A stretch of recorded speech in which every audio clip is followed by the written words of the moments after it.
Yes, it is the London Free Press podcast, a new edition this week. And there's lots going on in the community, and there's some COVID stuff that you can read about on lfpress.com. And there have, of course, been some criminal matters that presented some fascinating stories on lfpress.com. But I want to focus on something that really gets a lot of people going on both sides. And I'm struggling to figure out one of the two sides of it, but it's the annual discussion, seemingly, surrounding, hey, we're doing some road work in neighborhood X. It's kind of an older neighborhood. And when we are finished, we want to put some sidewalks in. And traditionally, that leads to a lot of anger and a lot of swear-filled emails to reporters or counselors or whatnot. So let's talk to one of those reporters. Megan Stacey, who covers the City Hall beat for the London Free Press, joins us here on the London Free Press podcast today. Hello, Megan. Thank you for this. Thanks, Craig. Nothing like a good swear-filled email, right? Hey, I mean, I sometimes like all we the get it, feedback. sometimes we send them, Let's talk about this whole sidewalk discussion. So they're having the conversation at City Hall. It's a pretty standard conversation, and you've covered a bunch of them. I've covered a bunch of them, but essentially it typically goes like this. And you tell me if you have different versions of this. It's, hey, we have to do some road work in this particular neighborhood, which is one of the older ones in the city, but not downtown, because downtown all the streets have sidewalks. And there's a conversation about, hey, why don't we put some sidewalks in when we're done? And then a bunch of people who live in that neighborhood say, I don't want a sidewalk in this neighborhood. And it just turns into a whole battle. Is that generally the synopsis of where we're at right now and where we typically go with this stuff? I think that's pretty correct, Craig. You've got it all. You got it all in there. So, and you know what? Sorry, Greg. No, it's no, funny because, as you say, it comes up all the time, right? And so then you're left with, where does council take this, right? What do the politicians do? So you've got a policy, and it's right in the London plan, right, that we want all streets in London to have sidewalks, preferably on both sides. But if you can't, at least on one side. And so you get these complaints coming to City Hall, and you're so right. This happens again and again. I cover it almost every year. And even then it crops up in between points, right? And you got people saying, listen, we don't need that sidewalk here. Our street doesn't have them. We're all perfectly fine. Don't put the sidewalk in. And so you've got politicians, who signed up on the London plan, and that's supposed to be our guiding document for the city, for growth, who are faced with a very intense political pressure, right? These are their constituents saying, I am not going to forget which way you voted on this sidewalk issue at the next election. And you've also got, the argument on the other side, maybe depending on who your counselor is, maybe from some of their colleagues saying, this is our policy. There were, reasons why we implemented this policy, why it's included in the London plan, and we've got to stick to that. We've got to build sidewalks where it makes sense. And you're right, it's a specific situation where we're talking about a street's getting torn up anyway, right? We're not talking about laying down a new sidewalk just because. There is a program for that, but we're talking about the program where, underground work's happening, water main, sewer, something under the road's getting dug up. And so when they patch your street back together, if it doesn't already have a sidewalk, staff are supposed to weigh up, should you have sidewalk on each side, or a sidewalk on one side if there's some really compelling reason why it can't go in on both. So I think you're right. You captured the fight perfectly, Craig, and really all that's left is, what are the politicians going to do with it? So that's where we are now. What do you think the politicians are going to wind up doing with it? Because they are going to be getting some of that pressure, as you were just talking about. However, like you said, the London plan is going to pretty specifically say, hey, we're trying to do sidewalks here. And you spoke to Jeff Preston, who's a disability advocate. And full disclosure, Jeff is a friend of mine.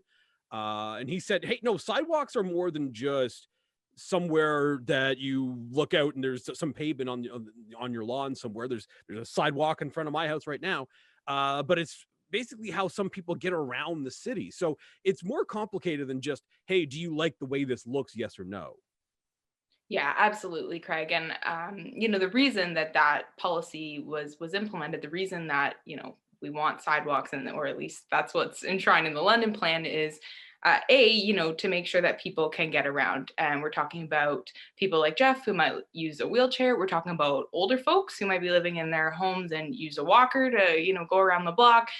Parents with strollers, anybody with a stroller, all sorts of people who need a safe surface, a way to get around, and, sidewalks in terms of accessibility. That's a big point.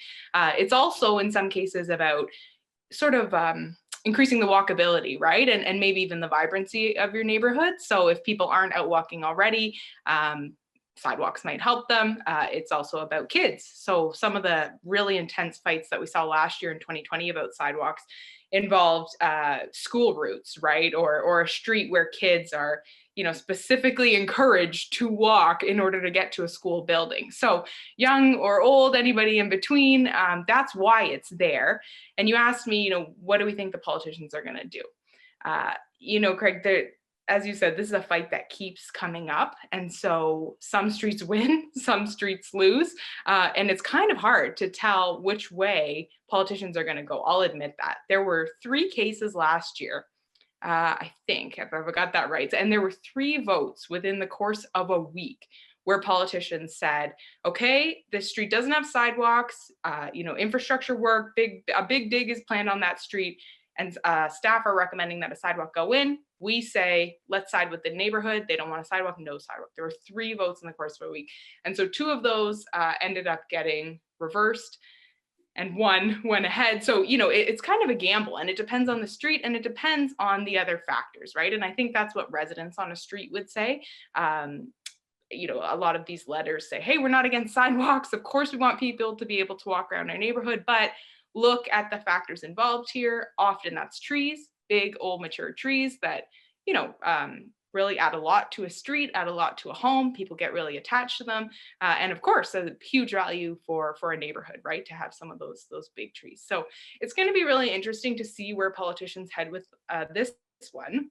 The debate on Tuesday was interesting as well, because there actually wasn't a ton of back and forth about the actual substance of, these complaints and the proposal to put down sidewalks. It was largely about how are we going to manage this overwhelming community pushback. And so Councillor Phil Squire, who represents a number of the neighborhoods where sidewalks are proposed, showed up to the committee meeting. He's not actually a member, but he had already gone through the process with his constituents to say, listen, I know you just heard about this. I know you're really upset. We want to bring this back at another time. And so his proposal was that essentially, let's give people the chance to give their feedback to council through a public, not a public meeting, but through delegation status, where they can show up or call in and speak live to politicians from the meeting. So that's what's planned for March 2nd. Long story short, what I'm trying to say is that the fight's really just starting, right? That's what we're going to see on March 2nd. And I think in the meantime, you're going to see a lot of people, both for and against those proposed sidewalks, sign up also to be delegates at this meeting and to speak to politicians about whether they'd like to see the sidewalk go ahead or not. Look, I say this as someone who the entire time I've lived in London, be it even before I owned property or since I have, and there's always been a sidewalk in front of my place. And I just don't understand the opposition to it. I understand perhaps if it's surrounding, hey, there's a big, nice tree in my front yard and they're going to have to take that down if they want to do a sidewalk. I can wrap my head around that. But other than that, I just have a hard time figuring out why people would just be so fired up about, no, we can't have a sidewalk on this street. I can't figure it out. I think there's a couple of things, Greg, and you're right. The trees, I think that's got to be number one across the board. That's what's in a lot of these letters. And you know what, to be fair to the residents who are pushing back against these sidewalks, there are a couple of streets where the impacts, a ton of trees would be taken down. So Friars Way is one of the proposed streets where a sidewalk is planned or tentatively planned, and people are very, very upset about it. And for context, on that street, I think there's about 96 trees and 30 of them would come down for the sidewalk. So we're talking a big portion, right? And I get that why that's upsetting to people. I think the other thing that you see too, people might be a little bit less willing to admit this in some cases, but they don't want a chunk of their driveway or a chunk of their front lawn to be taken up by a sidewalk, right? And it's interesting because, we all think of that as our property. That's my driveway. I've been using it for the last 20 years. It's actually city property, that they're kind of taking back, right? Quite a further ways up your lawn than you might think is actually city property that they can take back and build a sidewalk through there. So I think that's a compelling reason for people. And, reading through the letters, there were more than 24 sent to politicians just last week alone. It's really interesting, right? Because a lot of these residents have lived there for a long time, and they say, listen, we do walk. We're fine with it. Right? They say, a couple people said, hey, we're seniors. We don't have safety issues. And a couple people said, kids, walk on our streets. Everything's okay. Drivers, slow down. And so maybe there's an argument there, to be made. Mayor Ed Holder and Councillor Paul Van Meerbergen in particular, they're both members of the Civic Works Committee. They were sort of saying on Tuesday, do we need sidewalks there? Are these sidewalks a necessity in these neighborhoods where there's such a clear public pushback, and people say they're fine without them. I think there are a lot of reasons that the policy is to have 1 or 2 sidewalks. You may live there, but you're not going to live in your house forever, and who's going to live it in after you? Maybe they're not going to be as comfortable walking on the road. Traffic to your neighborhood can ebb and flow depending on what goes on around it, what's built, who moves in. So there are a lot of factors kind of competing there, but I think the thing that really gets me, you said, Craig, I just can't understand the other side in a lot of cases. And what I can't understand is the politicians, right? I mean, we've got to hold these folks to account to say, if you believe that policy doesn't work for London, that policy of having sidewalks, everywhere